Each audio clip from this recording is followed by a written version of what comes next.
कोल्हापूर महानगरपालिका निवडणुकीसाठी सर्व पक्षांनी कंबर कसली आहे. मतदानाला अवघे 4 दिवस बाकी असून जाहीर प्रचाराला अवघे 2 दिवस उरलेत. प्रभाग क्रमांक 18 मधून काँग्रेसकडून अरुणा विशाल गवळी, गीतांजली महेश हवलदार, भूपाल महिपती शेटे, सर्जेराव शामराव साळोखे निवडणुकीच्या रिंगणात उतरलेत. या उमेदवारांच्या प्रचारासाठी माजी आमदार ऋतुराज पाटील यांनी सम्राटनगर इथं मिसळ पे चर्चा कार्यक्रमात सहभाग घेतला. यावेळी त्यांनी मतदारांशी संवाद साधत त्यांच्या समस्या जाणून घेतल्या.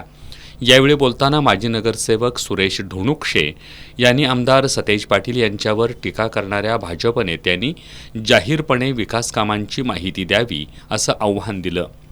काय भाजप बाबा काय केले सांगा ना तुम्ही. कोल्हापुरातलं एखादं सांगा चांगलं उदाहरण बाबा, हे काय भाजपने केले, चंद्रकांत दादा पाटलांनी केले, मुन्ना मडकरी केले सांगावं. चला एक सांगावं, माझी जाहीर आव्हान आहे. एक चांगलं काम त्यांनी सांगावं बाबा कोल्हापूरसाठी केले. तर आम्ही तर सांगतो, पाडा वाचून दाखवतो. मी स्वतः कार्यकर्ता म्हणून पाडतो. तुम्ही कलेक्टर ऑफिस जाऊन बघा, साहेबांच्या काळात झाले. तुम्ही उच्च न्यायालयाची बिल्डिंग बघा, साहेबांच्या काळात. थेट पाईपलाईनचं तर तुमच्या समोर डोळ्यात मोठं उदाहरण आहे. पानसरे स्मारक बघा, रेड्याची टक्कर बघा, तुमचं रंकाळा बघा, राजाराम तलाव बघा, अनेक बोलण्यासारखं खूप आहे. अशी लिस्ट दाखवतो. तुम्ही एक सांगा काय केलं ते. कॉम्रेड स्मिता पानसरे यांनी महायुतीचे स्थानिक नेते आणि उमेदवारांवर आक्रमकपणे टीका केली. आपण जेव्हा मतदान करणार आहोत तेव्हा मतदान करताना मला स्वतःला असं वाटतं, कार्यकर्ती म्हणून असं वाटतं की आपण इतिहास तपासून बघायला पाहिजे यापूर्वीच्या लोकांचा. ही जी मंडळी उभी आहेत ते कोल्हापूरचा विकास करण्यासाठी एकत्र आलेली आहेत का कोल्हापूरचे लचके तोडण्यासाठी एकत्र आलेली आहेत, याचं भान आपण सगळ्यांनी ठेवायला पाहिजे.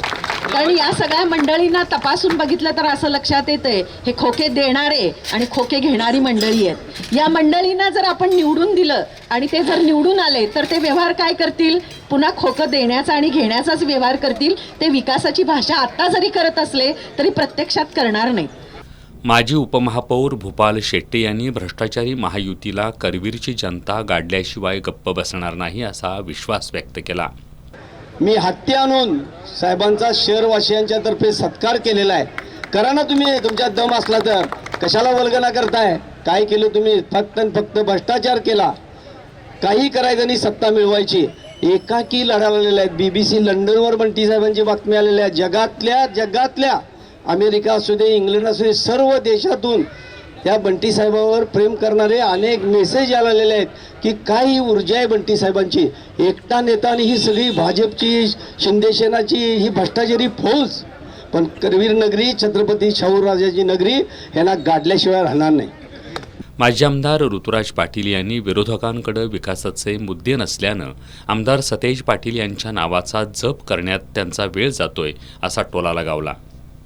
विरोधकांच्याकडे कुठले मुद्दे नाहीत, ते सकाळी उठलं तर बंटी साहेबांचा जप करतात. मी भाषणं ऐकली त्यांची आणि त्यात आणि थेट पाईपलाईनचं पाणी पी. म्हणजे त्यांना दुसरे काय मुद्दे नाहीत. सकाळी उठायचं, दुपारी एखादं भाषण करायचं, रात्री एखादं भाषण करायचं आणि त्यामध्ये फक्त बंटी साहेबांच्यावर टीका करायची. कारण जर तुम्ही काय चांगलं केलं असेल, तुम्ही कोल्हापूरचा विचार केला असेल तर कोल्हापूरमध्ये पुढं काय करायचं आहे हा 5 वर्षाचा ब्लूप्रिंट किंवा त्याचा प्लॅन तुम्ही त्या ठिकाणी बोललं पाहिजे. आज कोल्हापूरचं जर प्रगतीचं तुमच्या मनामध्ये असेल तर कोल्हापूरचा विचार करून कोल्हापूरच्या अडचणी सोडवल्या पाहिजेत. पण ह्याच्यापेक्षा दुसरं काही नाही तर फक्त बंटी साहेबांच्यावर बोलायचं एवढंच काम या मंडळींच्याकडे त्या ठिकाणी राहिलेलं आहे.